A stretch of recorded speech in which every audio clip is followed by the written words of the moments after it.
Hi guys, j'espère que vous allez bien. Aujourd'hui, on se retrouve pour une nouvelle vidéo. Je viens vous parler de ces lectures du mois de décembre que j'aimerais lire. Donc des romances de Noël. Et alors vous allez rigoler, mais les gens qui me connaissent, si vous étiez là l'année dernière à Noël, vous savez que sur ma chaîne, je ne lis pas de romances de Noël. Je n'aime pas ça, tout simplement. C'est vraiment pas quelque chose qui me passionne. J'adore regarder les téléfilms de Noël. J'adore l'ambiance de Noël. Vraiment, j'adore tout ce qui est attrait à cette période de l'année. Mais les livres, j'ai beaucoup de mal parce que, en fait, je m'ennuie un petit peu. Voilà, je vais pas vous mentir, je m'ennuie beaucoup quand je lis des romances de Noël. Donc, je suis pas quelqu'un qui suis très hypé par les livres qui sortent à cette période de l'année. Mais cette année, j'ai décidé de me faire une petite pile à lire de livres, de romances de Noël, parce que j'en ai quelques-uns quand même qui me donnent pas mal envie. On va commencer avec le premier livre que j'ai vraiment envie de lire pendant cette période des fêtes. Il s'agit de la librairie des poèmes infusés, donc des éditions Twinkle. Ce livre déjà est magnifique, je vous l'ai présenté récemment dans un unboxing et en fait il est parfait pour la saison. Donc déjà c'est une romance de Noël, mais en plus ça se passe dans les Highlands en Écosse et j'ai trop hâte de découvrir un petit peu toutes les traditions, tout ce qu'il y a autour de tout ça. Et par contre, je vous avoue que j'ai un peu peur parce que oui, ça reste une romance de Noël, la seule et unique romance de Noël que j'ai lue l'année dernière, qui est aussi de chez Twinkle Éditions, c'était dans les fjords de Norvège, mais je me rappelle plus du titre. J'avais beaucoup aimé, c'était très drôle, j'avais vraiment rigolé, mais si vous voulez, j'avais adoré la première partie où vraiment l'histoire se mettait en place et j'avais vraiment beaucoup rigolé. Mais sur la seconde partie, voilà, c'était vraiment que de la romance et c'était trop pipou pour moi. C'était peut-être trop green flag, je sais pas, mais il se passait pas grand chose et du coup, je m'ennuyais beaucoup. Voilà, c'est un peu mon problème et j'ai un peu peur que ça soit la même chose. Alors, dans cette histoire-là, on est face à, si je me souviens bien, j'avais vu passer en fait le résumé. Je vais pas vous lire le résumé parce que vous savez, je lis plus trop les résumés pour éviter de trop spoiler. Mais si je dois résumer cette histoire, on est face à une protagoniste qui va partir avec sa sœur dans une petite ville pour travailler dans la librairie des poèmes infusés, puisque elle rêve de devenir, alors je sais plus comment on dit, maîtresse infuseuse, voilà. Et donc enfin, afin de pouvoir se lancer dans cette voie, elle va dans cette librairie pour travailler et elle se retrouve face à protagoniste masculin qui s'appelle Declan, je sais pas comment ça se prononce, et sa sœur, donc il a une sœur aussi avec lui, sauf que la librairie est menacée de fermeture, donc elle est censée fermer la veille de Noël. Et donc notre protagoniste va aider à ce que ça aille mieux dans cette librairie. Entre tradition, parfum de feu de bois, guirlandes de houx, les mots qui brûlent doucement dans l'eau bouillante, les miracles n'attendent parfois pas grand-chose pour s'accomplir, qu'un cœur daigne s'ouvrir à nouveau ou qu'un soupçon de magie éclose, et si l'amour s'infusait aussi. Voilà, je vous ai pas lu le résumé du livre, mais je vous ai lu une belle partie qui, je trouve, est magnifique en fait, et qui fait un petit peu rêver parce que j'ai l'impression que ce livre-là va être vraiment très bien écrit, de manière très très poétique. Donc j'ai quand même très hâte de voir ce que ça vaut. J'ai un peu peur, j'espère vraiment que le Grumpy Sunshine va être bien et que du coup je vais pas trop m'ennuyer avec quelque chose de calme, une romance calme, une romance où il se passe pas grand-chose. J'ai vraiment envie que ça bouge quand même un petit peu parce que les romances de Noël, je vous avoue, ça bouge pas assez pour moi. Donc ouais, écoutez, en tout cas, il est dans ma pile à lire. Ensuite, bien évidemment, Love Light Farm, qui est le tome 1 de la saga Love Light. C'est un tome qui va sortir par saison, donc il y a 4 tomes au total. Ce livre-là, évidemment que je voulais le lire. Je vous avoue que c'est sûrement pas le genre de livre que je lis de manière générale, mais c'est Becca Borison, l'autrice, et je vous ai dit, quand j'ai lu First Time Caller, j'ai trop aimé. J'ai trop aimé la romance, j'ai trop aimé l'humour dans ce livre, j'ai trop aimé l'histoire, en fait, tout simplement. C'était tellement beau. Et cette autrice, je trouve, elle a un don pour vraiment bien écrire les sentiments amoureux, vraiment bien transcrire, en fait, les émotions. Donc voilà, j'étais très curieuse de découvrir cette saga. J'ai fait un vote pour la lecture commune du mois de décembre et apparemment, c'est celui qui est en tête. Donc je pense que potentiellement, ça sera la lecture commune qu'on fera au mois de décembre. Donc si vous voulez rejoindre la lecture, n'hésitez pas à m'envoyer un message sur Instagram que je vous ajoute au groupe. Mais voilà, sachez qu'il y a 99% de chances que ce soit ce livre-là. Donc je vais quand même faire une exception. Je vais vous lire le résumé de ce livre, tout simplement parce qu'en fait, pour moi, je peux vous expliquer vite fait les grandes lignes de l'histoire sans spoiler ni rien, mais je trouve que le résumé représente totalement l'humour de l'autrice. Et je me dis, si vous ne connaissez pas cette autrice et si vous demandez à quel point ses livres sont drôles, voilà, juste la première phrase du résumé va vous expliquer ça. Donc je me dois de vous le lire. Une parcelle remplie d'arbres morts. Une famille de ratons laveurs qui a pris d'assaut la grange du Père Noël. Des livraisons mystérieuses disparues. Love Light Farm est loin d'être le pays des merveilles hivernales dont Stella Bloom rêvait. Pour sauver sa ferme de sapins de Noël, Stella participe à un concours Instagram organisé par la célèbre influenceuse Evelyn St. James. Avec la couverture médiatique générée et les 100 000 $ à la clé, elle pourrait bien tirer son entreprise de ses ennuis financiers. Le seul problème pour que Love Light Farm paraisse être la destination romantique des fêtes, Stella a indiqué dans son dossier qu'elle co-dirige l'endroit avec son petit ami. Sauf que le petit ami en question n'existe pas. C'est là qu'intervient Lucas Peters, son meilleur ami. Il était juste venu boire un chocolat chaud et voilà qu'il se retrouve avec une ferme et une petite amie officielle. Voilà, j'étais obligée de vous lire ça pour vous faire comprendre à quel point c'est bien écrit et c'est bien traduit d'ailleurs, et à quel point ça a l'air vraiment drôle, puisque les situations normalement qui arrivent dans les livres de cette autrice sont assez cocasses, vraiment c'est trop what the fuck, et j'adore parce que dans son premier livre que j'ai lu, donc First Time Caller, c'était une radio. Là, on est en présence d'une influenceuse Instagram qui donc va aider un petit... Enfin, en tout cas, Stella va participer au concours de cette influenceuse. Donc, il y a toujours un petit truc en rapport avec les réseaux, les médias et tout. J'aime trop comment elle fait ça, comment elle écrit ses livres. Et il y a toujours beaucoup, beaucoup d'humour dans ses livres. Vous voyez très bien que la première phrase, entre les arbres morts, les ratons laveurs et les livraisons mystérieuses qui disparaissent, voilà, on imagine qu'il va quand même se passer pas mal de choses. Donc j'ai très très hâte. Comme je vous dis, moi les romances de Noël, c'est pas mon truc.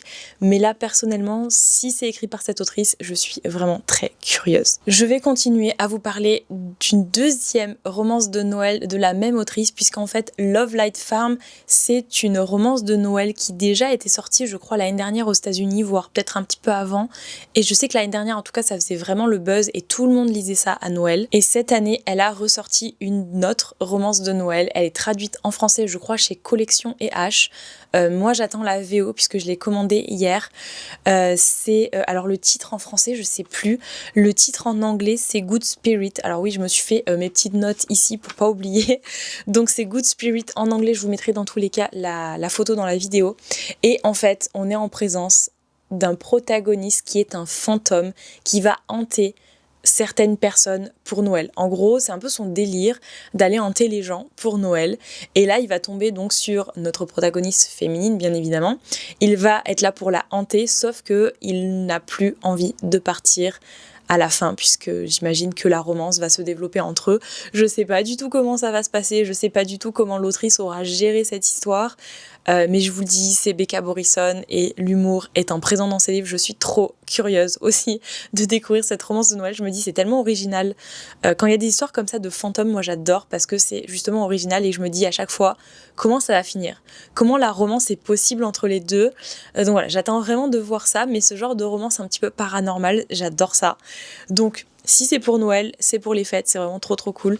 Donc voilà, celui-là est aussi dans ma pile à lire. Ensuite, on va passer à un autre livre que j'ai là en version papier, c'est The Christmas Tree Farm. Donc c'est un livre de Laurie Gilmore et si vous avez suivi mes vidéos précédentes, alors ça date un petit peu puisque ça doit dater de l'automne dernier, donc c'est il y a 1 an à peu près sur ma chaîne, j'avais lu The Pumpkin Spice Café de la même autrice dans la même collection. Je l'avais DNF. Je l'avais DNF parce que je m'ennuyais, il se passait rien, je m'attendais à un Grumpy Sunshine super élaboré et en fait, je sais pas, j'arrivais pas à accrocher avec les personnages, que ce soit masculin ou féminin, mais surtout masculin et ouais, du coup je m'ennuyais tellement que j'ai arrêté ma lecture.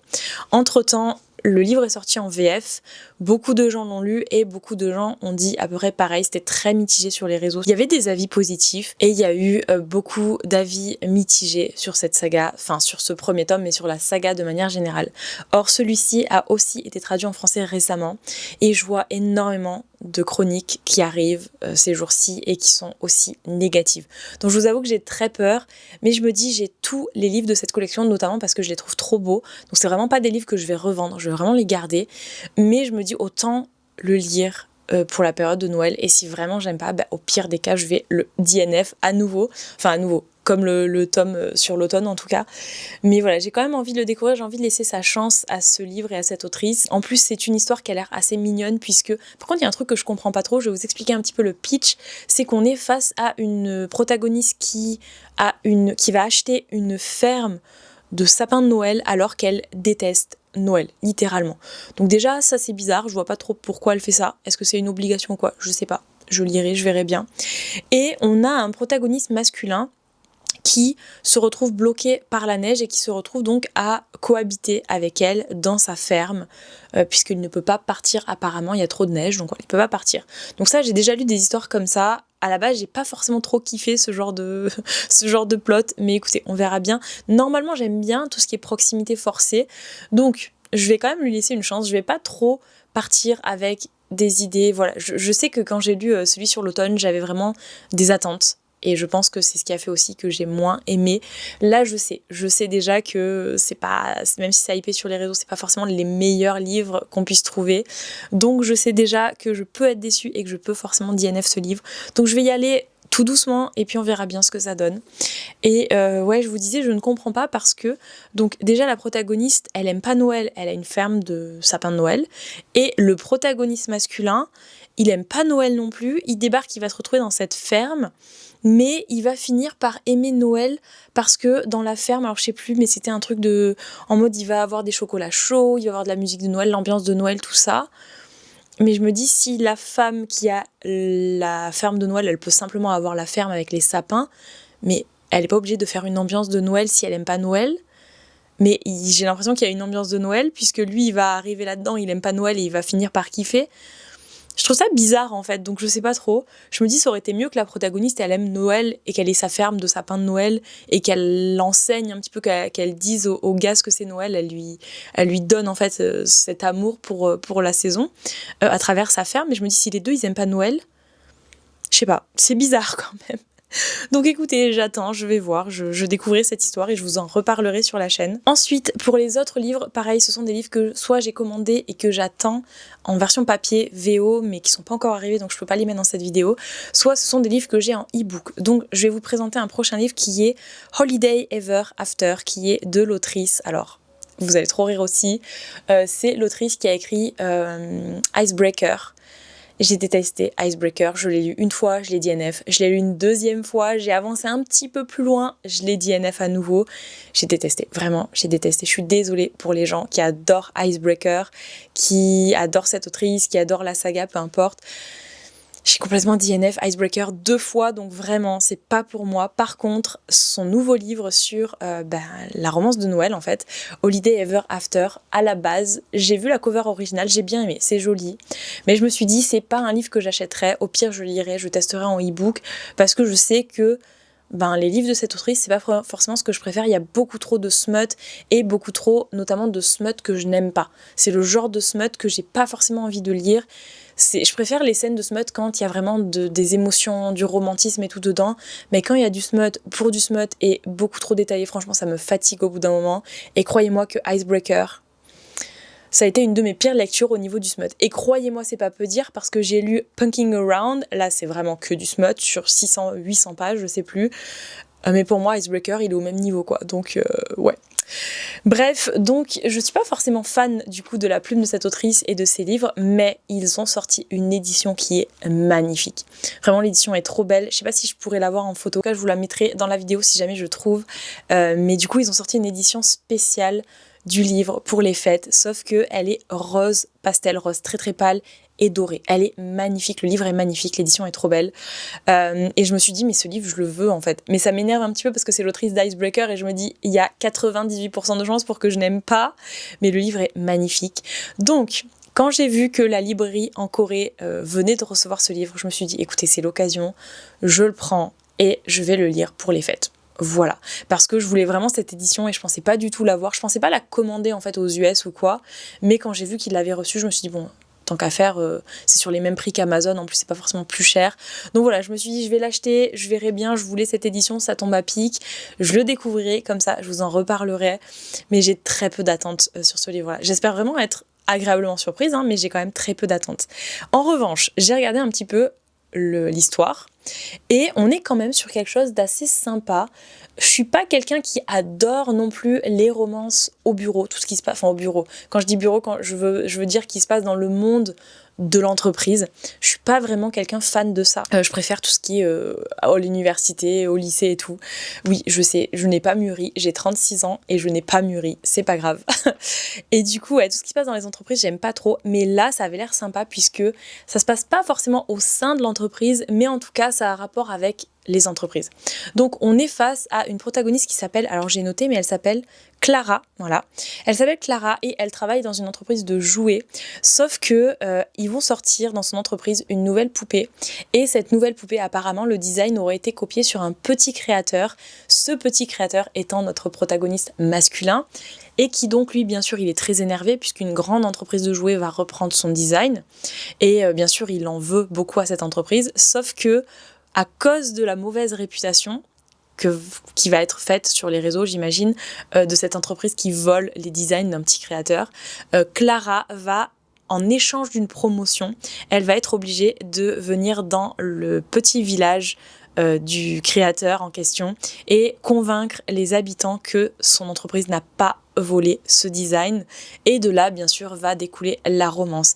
Mais du coup, je suis très curieuse parce que je me dis comment elle va se dépatouiller et comment est-ce que c'est possible? Du coup, ils auraient vraiment pas volé le design, c'est quand même chelou. Ou alors elle va se rendre compte que peut-être l'entreprise a menti, elle a vraiment volé le design, et à la fin elle va se retourner contre son entreprise pour sauver... Je sais pas. Je sais pas du tout, mais justement ça me rend très curieuse. Je trouve que le plot a l'air vraiment sympa, donc j'espère vraiment que ça va pas me décevoir. Ensuite, j'ai un autre livre que j'avais prévu de lire. Alors celui-là, je l'avais dans ma pile à lire depuis l'année dernière. Je l'avais pris, je crois, au moment des soldes chez Black Ink. Il me semble que je l'avais acheté au moment des soldes, puisque il traîne dans ma liseuse depuis l'année dernière et je l'ai pas lu à la période de Noël. J'ai dû l'acheter à la fin du mois de décembre, donc c'est pour ça que je l'ai pas lu. Mais c'est aussi un livre que j'avais très envie de lire. Il s'agit de Christmas Academia, qui est un livre sur la danse, les écoles d'art et qui est un Enemies to Lovers. Donc, déjà, apparemment, la protagoniste est une élève de l'académie et la romance va se passer avec le directeur de l'académie. Ça, je vous le dis, je sais pas trop s'il va y avoir un âge gap ou pas, mais en tout cas, ça me fait un petit peu peur. Mais sinon, on est quand même en présence d'un Enemies to Lovers, ils se détestent, mais ils vont devoir travailler ensemble pour un projet, de ce que j'ai compris. Donc écoutez, j'ai quand même très très hâte de découvrir ça. J'ai également un autre livre que j'ai mis dans ma pile à lire. Alors, je l'ai que en photo sur mon téléphone, parce que c'est pareil, je l'ai commandé en VO, mais il n'est pas arrivé. En fait, c'est la même commande, et la commande n'est toujours pas arrivée, donc c'est pas grave. Il s'agit d'un livre de Megan Quinn, dont je vous mettrai pareil la photo dans la vidéo. Je sais pas du tout où ça va, je n'ai même pas lu le résumé, mais en fait, j'ai envie de vous dire, à la base, je pensais pas l'acheter parce que, voilà, toujours pareil, c'est une romance de Noël, c'est pas ce qui m'attire le plus, mais j'ai vu que c'était Megan Quinn. Et Megan Quinn, c'est l'autrice de... Attendez, je me rappelle plus le titre, mais c'est une saga, j'avais trop rigolé, et pour vous dire, j'avais tellement rigolé que j'avais enchaîné les 3 tomes. Alors qu'en général, j'ai pas le temps de faire ça dans les sagas, mais là, j'étais vraiment à fond. Alors attendez, voilà, c'est ça la saga, c'est Une pas si jolie rencontre. Donc tome 1, tome 2, je crois que c'est Un amour plus que prévisible, ou c'est peut-être le tome 3, celui-là, je sais pas. Et l'autre tome, c'est vraiment pas fait l'un pour l'autre. Et en fait, j'avais adoré ces romances. Je vous avoue qu'il y avait beaucoup de smut qui m'avaient aussi dérangé, c'était du smut voilà, que j'aime pas du tout, mais passé le smut, les 3 livres étaient incroyables, les 3 couples étaient incroyables, les rencontres, notamment sur le premier livre, la rencontre elle était folle, j'avais trop rigolé, et j'avais un couple favori, je sais plus si c'était le 2e tome ou le 3e tome. Pour vous dire, j'ai tellement enchaîné la saga, je me rappelle même plus. Je crois que c'était 3e tome mon couple favori, mais c'était 2e tome mon livre favori de la saga. Et 1er tome, j'ai adoré la rencontre et l'humour qu'il y avait dans ce livre-là. Donc voilà, j'avais vraiment trop aimé. Et du coup, c'est la même autrice. Et je me dis, il y a moyen que dans sa romance de Noël, ça soit super drôle aussi. Quand on voit le titre en plus, je vous assure que ça a l'air drôle. Donc voilà, je ne sais rien. Par contre, sur ce livre, je n'ai même pas lu le résumé, rien du tout. J'ai juste vu Megan Quinn. Comme quoi, des fois, juste un auteur qu'on apprécie, qu'on aime bien, peut faire vendre son livre sans qu'on sache rien du livre en question. Et justement, je trouve que c'est une bonne occasion de vous en reparler, puisque je vous dis, je suis pas quelqu'un qui aime lire les romances de Noël en général, mais là, du coup, si j'en lis, surtout je vais en lire d'auteurs que j'aime bien, je pourrais justement me faire une meilleure idée peut-être sur les romances de Noël et peut-être en le découvrir plus à l'avenir. Je sais pas. Et j'ai un dernier livre dont je voulais vous parler, en fait, c'est les éditions Verso, qui, je crois que c'était le mois dernier, ils ont sorti une nouvelle qui s'appelle Le Rouge-Gorge de Noël. Donc une nouvelle de Santa Montefiore, je connais pas du tout. Et en fait la nouvelle était gratuite. Voilà, donc ils avaient mis, je sais pas si c'est un post ou une story, mais en tout cas ils avaient mis le lien et ils avaient dit vous pouvez vous le procurer sur toutes les plateformes et tout ça. Donc moi je l'avais acheté sur Kindle, donc via Amazon. Bon c'était gratuit, je l'avais acheté mais en vrai c'était 0 €, donc j'avais du coup téléchargé sur Amazon. Et c'est une nouvelle, c'est très court, donc je me dis pourquoi pas tester. Pareil, je sais pas du tout de quoi ça parle, je sais pas où ça va, je ne connais pas l'autrice, donc je découvrirai, et comme c'est une nouvelle en même temps, ça va être assez rapide je pense. Donc voilà, ça fait partie de ma liste également, je vous en reparlerai. Je me dis c'est une nouvelle de Noël, autant la lire pendant la saison, hein, ça sert à rien d'attendre. Voilà, ça fait un petit peu beaucoup je vous avoue, mais comme ce sont que des romances contemporaines, ça va très très vite. Je lis la fantasy de manière générale en une semaine, voire un peu plus selon les livres, mais les romances contemporaines, je les lis en 2 jours à peu près. Genre, je mets 6 à 7 heures grand max pour les romances contemporaines. Donc oui, ça me prend à peu près 2 jours, genre 2 soirs, voire 3 soirs si je suis fatiguée un soir et que je lis pas beaucoup. Mais ça va très très vite, donc je pense pouvoir enchaîner.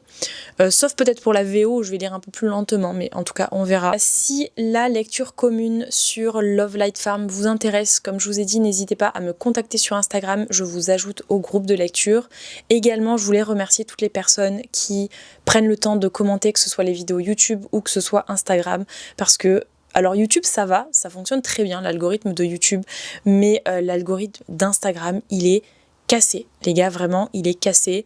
On a beau faire des posts, partager en story, repartager, republier ce que vous voulez, il n'y a pas de visibilité par rapport à il y a 3-4 mois en arrière. Je sais pas quelle mise à jour ils ont fait, mais vraiment c'est cassé.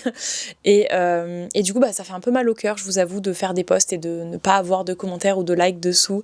Et donc voilà, je voulais remercier les gens qui prennent le temps de même de mettre juste un commentaire, un petit cœur, une petite émoticône, peu importe. Mais voilà, ça fait très plaisir de voir vos commentaires et de répondre à ceux en tout cas qui prennent le temps de le faire. Et écoutez, voilà, sur ce, je vais vous laisser là. Je pense que j'ai suffisamment parlé pour cette vidéo. Je crois que j'ai filmé pendant 30 minutes. Alors avec le montage, bien sûr, ça sera un petit peu plus court. Mais j'ai beaucoup trop parlé en fait pour juste des romances de Noël. Comme d'hab, finalement. Sur ce, je vous fais plein de gros bisous. J'espère que vous êtes prêts pour les fêtes qui arrivent. Ça va être trop bien, notamment avec les vlogmas. Et sur ce, je vous dis à bientôt dans une prochaine vidéo. Ciao tout le monde!